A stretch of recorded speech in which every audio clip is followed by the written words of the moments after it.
읽어드린 이 말씀은 예수님께서 우리에게 주신 40여 개가 넘는 비유의 말씀 가운데 가장 유명한 비유입니다. 예수님께서 18절 말씀에 보면은 스스로 이 비유의 제목을 씨 뿌리는 비유라 붙이셨습니다. 우리의 입장에서, 듣는 입장에서 자세하게 분석을 하기 위해서 이 말씀의 내용을 살펴보면은 씨가 떨어진 네 종류의 땅에 관한 말씀입니다. 네 가지 땅은 하나님의 말씀을 들은 네 가지 유형의 마음 또 인격을 가리킵니다. 즉 하나님의 말씀을 듣고서 어떻게 반응하느냐에 따라서 구원 여부가 결정된다. 오늘 말씀에서는 예수님께서 이렇게 말씀하지 않았지만은 우리는 이 말씀을 읽을 때에 들을 때에 예수님께서 우리에게 주신 의도를 파악할 수 있어야 합니다. 이 말씀을 주신 목적이 뭐냐? 말씀을 들은 반응에 따라서 구원 여부가 결정이 된다. 듣고 잘 판단하고 순종하라는 말씀입니다. 씨를 뿌렸다 말씀을 하는데 씨는 바로 하나님의 말씀입니다. 19절에서 23절 말씀까지 보면은 예수님께서 이 말씀을 해석하시면서 네 가지 밭에 떨어진 씨를 설명하면서 말씀을 듣고라는 말씀을 네 번이나 반복합니다. 한 사람이 같은 씨를, 즉 같은 말씀을 뿌리지만은 들은 사람들의 반응은 제각각이라는 뜻입니다. 우리가 이 말씀을 제대로 이해하기 위해서 먼저 말씀의 위력에 대해서 생각해 볼 수 있기를 바랍니다. 성경에는 많은 말씀들이 나옵니다. 성경 자체가 바로 말씀이요 하나님의 말씀입니다. 계속해서 말씀하시고 기록되어서 우리가 읽고 예배 시간의 설교 형태를 통해서 우리가 듣습니다.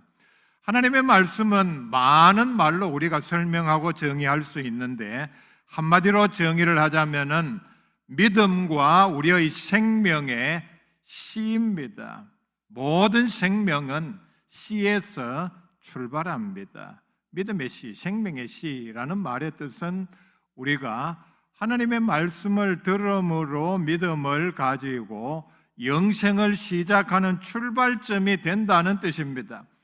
그렇다면은 우리의 실제 생활에서 씨가 매우 중요하듯이 믿음 생활에 우리가 영생하는데 천국 들어가서 영원한 상급을 얻는데 하나님의 말씀 없이는 불가능하다는 얘기입니다. 그렇다면은 이 말씀이 우리에게 얼마나 중요하냐?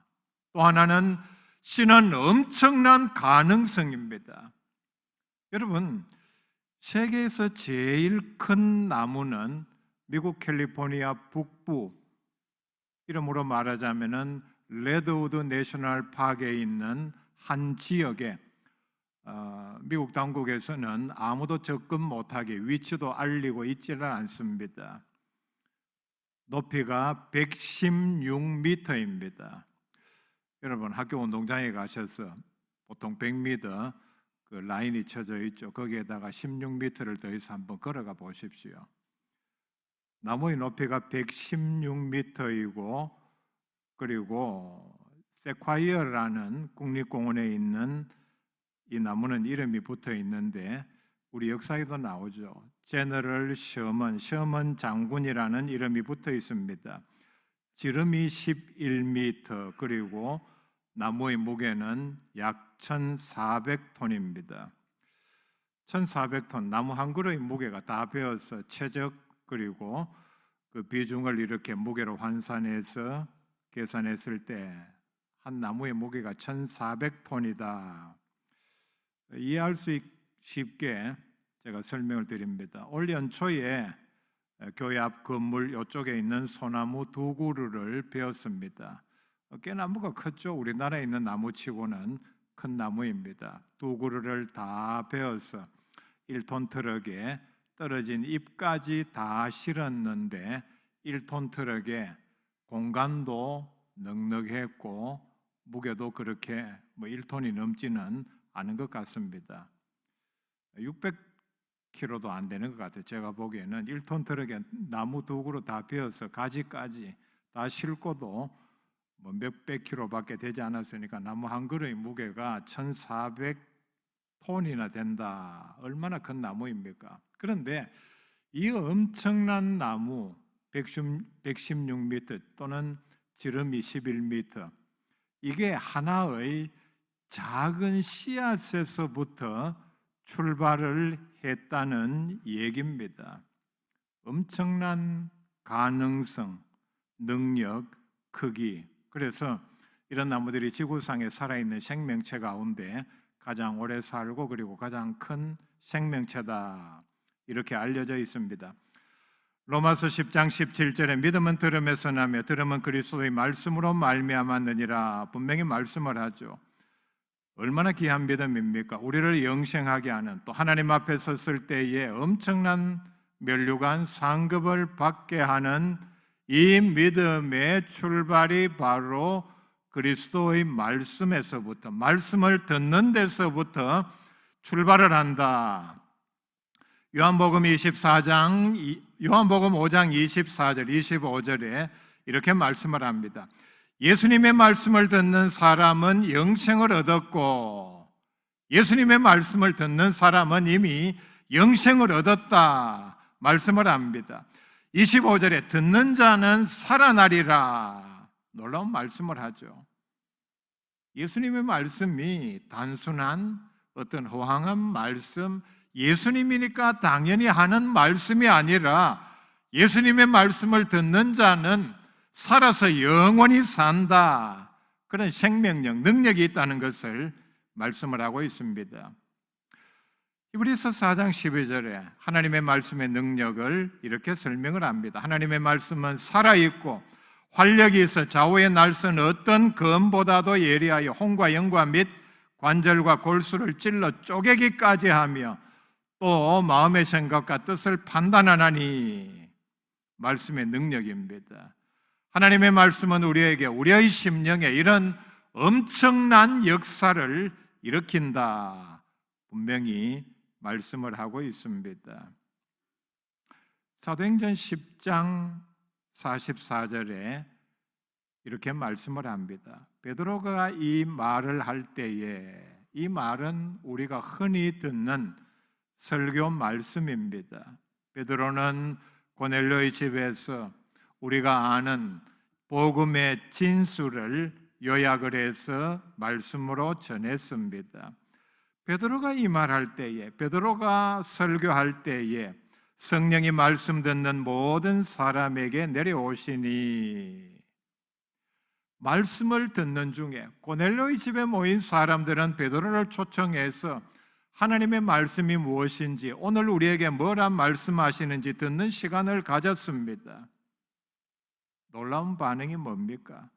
말씀을 듣는 모든 사람에게 성령 충만함이 임했다 말씀을 합니다. 그 뒤에 보면은 모든 사람이 방언을 하고 하나님을 찬양했다 말씀을 하는데요, 말씀의 엄청난 위력이죠.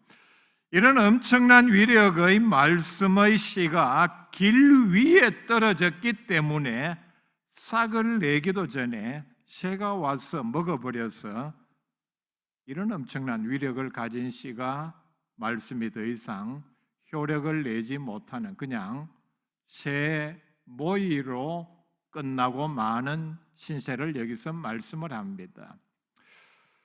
우리가 읽은 말씀 가운데서는 길가라고 했는데 정확하게는 길 위입니다. 길 위에 떨어진 시입니다.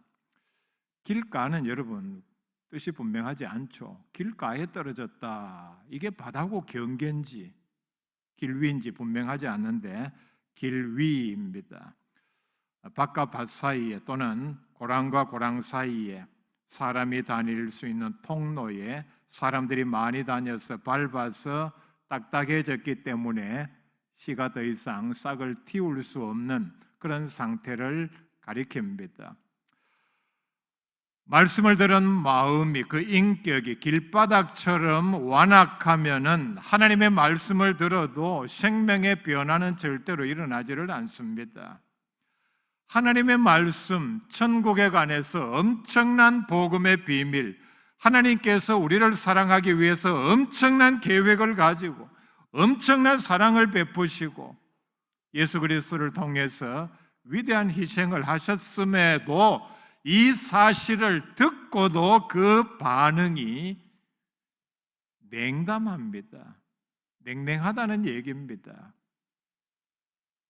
우리가 살아가면서 여러분, 어떤 분에게 기쁜 소식을 전했을 때에, 엄청난 소식을 전했을 때에 어떤 반응을 보입니까? 그에 맞는 반응을 보이는 것이 합당하죠.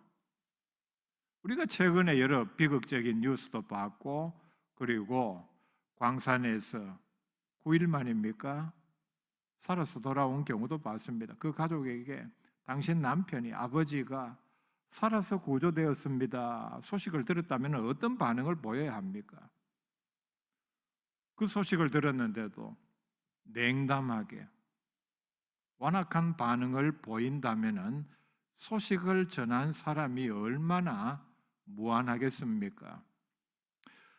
하나님의 반응이 그렇지 않겠습니까?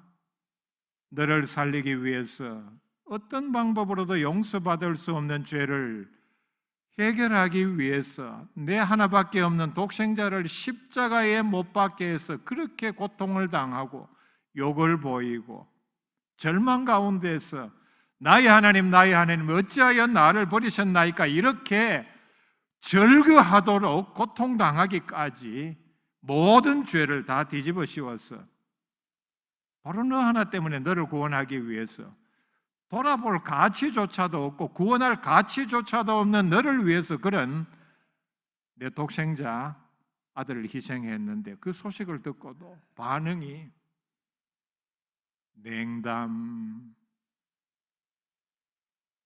완악, 아무런 표정도 없고 반응도 없고, 그렇다면은 하나님의 반응이 어떠하겠느냐, 심정이 어떠하겠느냐, 우리는 돌아볼 수 있어야 합니다. 이런 일이 일어나게 되는 근본 원인은 바로 두 번째, 천국 말씀을 듣고도 첫째는 깨닫지 못할 때에 일어납니다. 천국 말씀은 바로 천국에 들어가는 방법을 가르쳐 주는 말씀입니다. 길바닥 같은 마음을 가진 사람은 천국 말씀을 듣고도 일단 이해가 되지 않습니다. 그 다음에 더 심각한 문제는 이해가 되지 않음에도 불구하고 알려고도 하지 않습니다. 무슨 뜻인지, 내 모든 죄를 용서받고 천국 가는 방법이 있다고 하는데, 매우 쉽다고 하는데 그게 무슨 뜻인지 구체적으로 나의 삶에서 이 시점에서 어떻게 해야 하는지 전혀 관심이 없습니다. 알려고 하질 않습니다. 아마 이런 심정이겠죠. 저도 신문을 봅니다. 종이 신문을 보는 것이 아니고 인터넷을 통해서 봅니다. 여러분, 인터넷 신문을 보시는 분은 아시겠죠? 사이트에 들어가서 켜면은 무슨 일보 보면은 화면에 제목만 뜹니다. 제목이 쭉 나오죠. 뭐 어떤 사건, 사고, 정치인이 어떻고 누가 무슨 말을 했고 쭉 이렇게 제목만 봅니다. 다 읽을 필요 없죠. 근데 밑에 가서 이렇게 쭉 보면은 누가 누구하고 사귄다, 누가 누구하고 결혼하기로 했다, 또 어떤 사람은 음주운전하다 걸렸다, 어디서 시비가 붙어서 폭행을 하다가 입건이 되었다, 이런 뉴스들이 나옵니다. 아마 연예인들이나 운동선수일 것으로 보입니다. 이름도 모르는 사람입니다. 제가 그 사이트 다시 클릭해서 들어가 보겠습니까? 보지 않습니다. 이름도 모르는데 연예인 뭐 누구, 연예인 것 같이 보여요. 별 관심이 없습니다. 그냥 넘어갑니다. 그걸 왜 제가 또 들여다봐, 연예인 누가, 가수 누가 뭐 누구하고 사귄다더라, 뭐 언제 결혼하기로 했다더라, 아니면은 아파서 수술 받았다더라. 저는 그런 내용들에 전혀 관심이 없습니다. 아마 오늘날 교회 나와서 하나님의 말씀을 듣고도, 전하는 이 시간에 듣고도, 아니 목사가 뭐 오늘 마태복음 13장에서 뭐 몇 절 읽고 뭐라고 하는데 그런가 보다, 목사니까 그렇게 말하겠지, 빨리 끝났으면은 설교 시간 5분으로 하면 안 되나, 이렇게 하고 그냥 넘어가 버립니다. 중간에 무슨 기가 솔깃한 말을 듣기는 들었는데 그게 무슨 뜻인지, 나하고 무슨 상관이 있는지 설교 시간에도 설교가 끝난 다음에도 전혀 궁금하지 않습니다. 알려고 하지도 않습니다. 아니 내가 왜 그걸 또 알려고 그런 사람한테 물어보고 그게 무슨 뜻인지 전혀 관심이 없다는 얘기입니다. 여러분, 바로 오늘날 이 세대의 많은 사람들에게 주는 경고의 말씀입니다. 우리가 관심만 가지면, 내가 알려고만 하면은 하나님의 말씀, 복음, 진리에 대해서, 성경 어떤 구절에 대해서, 아니면은 제가 이렇게 말씀 중에 지나간 말씀들에 대해서 알 수 있는 방법이 얼마나 많습니까? 저한테 물어보든지, 그런 사람한테, 알만한 사람한테 물어보든지. 요즘에는 인터넷 두드려봐도 기독교의 용어, 구원, 진리에 대해서 충분히 잘 설명이 되어 있습니다. 여러분 가운데 궁금해서, 알고 싶어서 인터넷에서 복음 진리에 대해서, 기독교 용어에 대해서 찾아본 분들이 얼마나 계십니까? 우리를 천국에서 영원히 살게 하는 말씀임에도 불구하고 더 알려고 하지를 않습니다.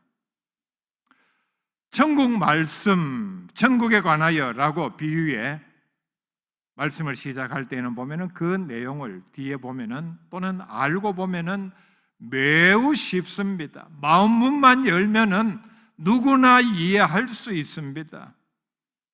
그런데 오늘날 자칭 그리스도인이라고 하는 사람들 가운데에서도 성경의 내용에 대하여 설교로 전하는 말씀 가운데에서도 듣고도 별로 중요하게 생각하지를 않습니다.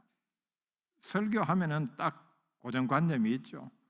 지겨운 얘기, 허황한 얘기, 딴 생각합니다. 집중하지 않습니다. 폰 들여다봅니다. 주변에 낙서를 하거나. 지금 그런 사람 없습니까? 소돔과 고모라 멸망 직전에 롯의 두 사위들은 살 수 있는 방법을 가르쳐 주어도 그 얘기를 농담으로 여겼습니다. 현대 그리스도인들을 상징합니다. 하나님께서 무엇 때문에 소돔과 고모라를 멸하시고, 그런 가운데 우리 가정은 아브라함의 조카라는 이유로 특혜를 입었다 설명을 하고 살 수 있는 방법을 가르쳐 줌에도 농담으로 여겼습니다. 진리로 받아들이지 않았다는 얘기입니다. 히브리서 3장 15절에 오늘 너희가 그의 음성을 듣거든 경노하시게 하던 것 같이 너희 마음을 완고하게 하지 말라. 하나님의 말씀을 들으면서도 완고한 마음으로 아무런 반응이 없고 진지하게 받아들이지 않으면 하나님께서 경노하신다는 뜻입니다. 고넬료의 집에서 모든 사람들이 하나님의 말씀을 들을 때에 성령 충만함을 체험했다. 그 이유가 사도행전 10장 33절에 이렇게 설명을 합니다. 고넬료는 베드로의 말씀을 듣기 위해서 하나님의 명령대로 베드로를 초청을 했습니다. 그리고 베드로가 도착했을 때에 영접을 하면서 이렇게 말을 합니다. 내가 곧 당신에게 사람을 보내었는데 오셨으니 잘하였나이다. 이제 우리는 주께서 당신에게 명하신 모든 것을 듣고자 하여 다 하나님 앞에 있나이다. 우리가 어떤 자세로 말씀을 들어야 하는가를 잘 말씀해 줍니다. 이제 우리는 하나님께서 당신에게 명하신 모든 것을 듣고자 하여 하나님께서 당신에게 말씀한 모든 것을 오늘 우리 집에서 며칠이 새더라도 다 말씀해 주세요. 우리는 하나님 앞에 있나이다. 당신 인간 베드로 앞에서 말씀을 듣는 것이 아니라 하나님 앞에서 직접 나오는 말씀을 듣는다는 자세로 하나님의 말씀을 사모했습니다. 데살로니가전서 2장 13절 말씀에 보면은 바울은 데살로니가 교회에 감사를 전하면서 이런 내용을 회고를 하고 있습니다. 하나님께 끊임없이 감사함은 너희가 우리에게 들은 바 하나님의 말씀을 받을 때에 사람의 말로 받지 아니하고 하나님의 말씀으로 받음이니 진실로 그러하도다. 바울이 데살로니가 교회에서 하나님의 말씀을 전했죠. 데살로니가 교인들은 그걸 바울이 전하는 인간 바울의 말로 듣지 아니하고 하나님의 말씀으로 받았다. 그래서 그 결과 이 말씀이 또한 너희 믿는 자 가운데서 역사하느니라. 말씀이 살아서 역사했다. 말씀을 합니다. 한 단계 더 나아갑시다. 말씀을 듣고도 행하지 않을 때에 바로 그 심정은, 그 믿음의 상태는 바로 길 위에 떨어진 씨와 같다 말씀을 합니다. 듣고도 행하지 않으면 믿음이 자라지를 않습니다. 바로 길 위에 떨어진 씨와 같습니다. 믿음 생활에서 듣고도 행하지 않는 것은 모르는 것과 마찬가지입니다. 일반적인 영역에서 일반적으로 가지고 있는 지식과는 천지 차이입니다. 믿음 생활에서만은 야고보서 1장 22절 이하에 이렇게 말씀을 합니다. 너희는 말씀을 듣고 행하는 자가 되고 듣기만 하여 자신을 속이는 자가 되지 말라. 듣고 행하지 않는 사람은 자신을 속이는 자입니다. 나아가서 하나님을 속이는 자입니다.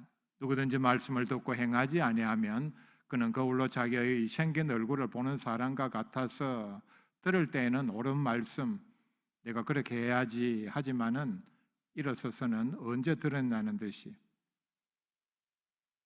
그래서 이런 사람은 제 자신을 보고 가서 그 모습이 어떠했는지 곧 잊어버리거니와 거울을 보고 돌아서면은 자기 얼굴이 어떻게 생겼는지 다 잊어버린다 말씀을 합니다. 자유롭게 하는 온전한 율법을 들여다보고 있는 자는 듣고 잊어버리는 자가 아니요 실천하는 자니 이 사람은 그 행하는 일에 복을 받으리라 말씀을 합니다. 마태복음 7장 26절 이하에서 분명히 말씀을 하죠. 말씀을 듣고 행하는 자가 복이 있다. 그런데 하나님의 말씀을 듣고도 행하지 않는 사람은 자기 인생의 집을, 믿음의 집을 모래 위에 지은 어리석은 사람 같으리니. 이번에 태풍이 왔을 때 경주에 하천가에 모래 위에 콘크리트로 근사하게 잘 지은 집을 봤죠. 그게 밑에 기초가 휩쓸려 가면서 그냥 그대로 주저앉아 버린, 그러니까 밑으로 깔아앉은. 집은 온전했지만은 그 집에 누가 들어가서 살겠습니까? 근데 마지막에 보면은 비가 내리고 창수가 나고 바람이 불어 그 집에 부딪히며 무너져 그 무너짐이 심하니라. 집이 무너지는 게 아니고 인생 자체가 그렇게 하나님 앞에서 무너진다 말씀을 합니다. 말씀을 듣고도 행하지 않는 가장 큰 이유는 게으름과 탐욕 때문입니다. 말씀을 들었으면은 믿음이 성장하고 성숙해야 합니다. 내가 행함으로. 베드로전서 1장 7절에 금보다 귀한 믿음이라 분명히 말씀을 하죠. 믿음이 얼마나 귀하냐? 금보다 귀하다. 그렇다면은 우리는 내가 믿음으로 영접함으로 행함으로 이 믿음을 키워야 합니다. 왜 그런지 아십니까?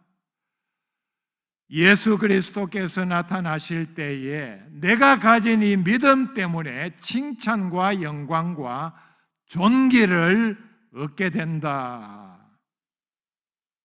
여러분, 믿음이 최고다. 금보다 귀한 믿음이다. 여기에는 다 이유가 있습니다. 그래서 이게 이제 돌고 돌죠. 내가 행함으로 믿음이 커지고, 믿음이 커지면은 교회 안에서 희생하고 헌신해야 하는데, 이런 사람들이 미리 어떤 생각을 가지는가 하면은, 그렇게 하면은 내가 희생해야 하고 내가 손해를 봐야 한다, 나만 억울한 것 아니냐 생각을 합니다. 왜냐하면은 우리는 신약에서만도 두 사람만 생각해 볼 수 있기를 바랍니다. 베드로의 경우입니다. 예수님께서 부르실 때에 배, 그물, 잡은 고기 모든 것을 버려두고, 그리고 다른 곳에는 보면은 처자, 부모까지 다 버려두고 예수님을 따랐다 말씀을 합니다. 그리고 십자가에 거꾸로 못 박혀 순교했다 알려져 있습니다. 바울은 어떠합니까? 사도행전 20장 24절에 그의 각오가 이것입니다. 내가 달려갈 길과 주 예수께 받은 사명 곧 하나님의 은혜의 복음을 증언하는 일을 마치려 하면은 나의 생명조차 조금도 귀한 것으로 여기지 아니하노라. 고린도후서 11장에 보면은 바울은 하나님의 말씀을 전하는 과정에서 그가 엄청난 고난을 당했고, 감옥에도 여러 번 갔고, 매도 수없이 맞았고, 여러 번 죽을 뻔하였고, 파선의 위험, 돌에 맞아 돌로 친 사람들이 죽었다고 여길 정도로 돌에 맞았습니다. 강도의 위험, 굶고 춥고 헐벗고 늘 교회를 위하여 염려했다 말씀을 합니다. 아니, 내가 믿음이 커지면은 혹시 나도 이렇게 되는 것 아닌가? 절대 불가라 스스로 결론을 내립니다. 그렇기 때문에 믿음이 성장하지 않는 사람에게는 자기 나름의, 자기가 정한 믿음 생활에 방어선이 있습니다. 나는 여기까지만 내 믿음 생활한다, 그 이상은 하지 않는다. 예를 들면은 나는 주일 예배까지만 참석한다, 그 이상은 내 개인의 유익을 위해서, 편의를 위해서 하지 않는다. 스스로 이렇게 방어선을 칩니다. 모든 영역에서 마찬가지입니다. 말씀을 공부하는 것도, 연구하는 것도, 기도하는 것도, 헌금하는 것도, 봉사하는 것도, 전도하는 것도 자기가 친 방어선에서 더 이상 물러나지를 않습니다. 목사가 설교하는 것이 그 방어선을 무너뜨리기 위한 하나의 방법입니다. 아무리 전해도 10년, 20년, 50년, 60년 가도 그 방어선 절대로 뚫리지 않습니다. 어떤 사람은 목사는 여기에 자괴감을 느낍니다. 몰라서가 아니라 분명히 압니다. 예수님은 하나님의 아들이시오 나의 구원자라 분명히 알고 믿습니다. 내가 이 예수를 믿어서 천국 가고 싶지만은 방어선이 뭐냐? 내 삶을 예수님을 위해서 드리지는 않는다. 이게 이 사람이 딱 친 방어선입니다. 참 뚫기 힘듭니다. 자, 그럴 때 어떤 일이 일어나느냐? 19절 말씀에 악한 자가 와서 그 마음에 뿌려진 것을 빼앗나니 말씀을 하죠. 이 악한 자를 마가복음 그리고 누가복음에서는 사탄 또 마귀로 규정을 했습니다. 천국 말씀을 듣고도 깨닫지 못했으면서도 알려고 하지도 아니하고 믿지도 아니하고 행하지도 않는 사람은 마귀가 와서 그 말씀, 생명의 씨앗을 빼앗아가고 맙니다. 누가복음 8장 12절에 같은 비유입니다. 길가에 있다는 것은 말씀을 들은 자니 이에 마귀가 가서 그들이 믿어 구원을 얻지 못하게 하려고 말씀을 그 마음에서 빼앗는 것이요. 자, 뒤에 엄청난 무서운 말씀을 합니다. 말씀을 듣고도 깨닫지 못했으면서도 궁금하지도 아니하고 알려고도 하지 않을 때에 말씀을 사모하는 마음이 없을 때 마귀는 그 말씀까지도 빼앗아 가버립니다.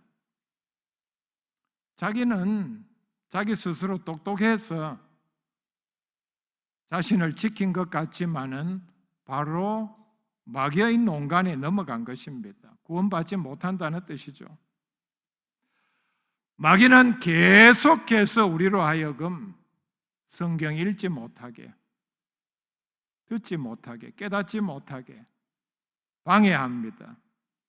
여러분, 무엇 때문에 하나님의 말씀을 읽지 못합니까? 듣지 못하고 깨닫지 못합니까?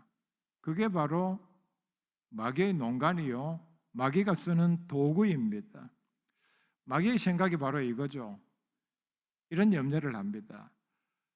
하나님의 말씀이 생명의 씨앗이 저 사람 마음에 떨어졌는데 조금이라도 내가 지체하고 그냥 놔두면은 시간이 지나면서 마음에 변화를 일으켜 그 말씀을 알고 이해하고 믿어서 구원 얻지 않을까 는 생각에 즉시 가서 그 씨를 빼앗아 버립니다. 그러니까 말씀을 깨닫지 못하는 것은 바로 마귀의 농간입니다. 말씀을 듣고도 깨닫지 못했을 때에 우리는 절대로 지체해서는 되지를 않습니다. 왜냐하면 마가복음 4장 15절에 곧 말씀을 들었을 때에 사탄이 즉시 와서 그들에게 뿌려진 말씀을 빼앗는 것이요. 마귀는 우리에게 생명의 말씀이 떨어질 때마다 굉장히 불안하고 조바심을 냅니다. 혹시 저게 내가 씨앗을 빨리 가져가지 않았어, 믿었어, 싹을 내서 구원받지는 않을까 기다리지를 않습니다. 즉시 빼앗아가 버립니다. 말씀을 듣고 깨달아서 행하는 복된 천국 백성들 될 수 있기를 바랍니다.